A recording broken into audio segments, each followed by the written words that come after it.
আসসালামু আলাইকুম। এগুলো হচ্ছে আমার পাওমি মুরগির ডিম। আমি দীর্ঘদিন যাবৎ আমার মুরগিটি লালন-পালন করতেছি। কিন্তু কোনো কাঙ্ক্ষিত ফলাফল পাচ্ছি না। অবশেষে আমার মুরগিটি আমাকে হতাশ করে নাই। সে ডিম পাড়ল।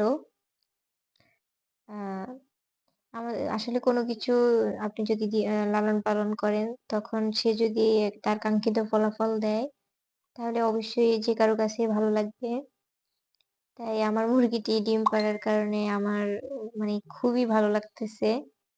আ এ এই কয়েকদিনের ডিম জমলো এগুলো। ডিমের আকার এবং সাইজ মোটামুটি ঠিক আছে। অনেকটাই দেশি মুরগির ডিমের মতো সাইজ দেখতে লাগে। কালারটাও অনেকটাই ওরকম।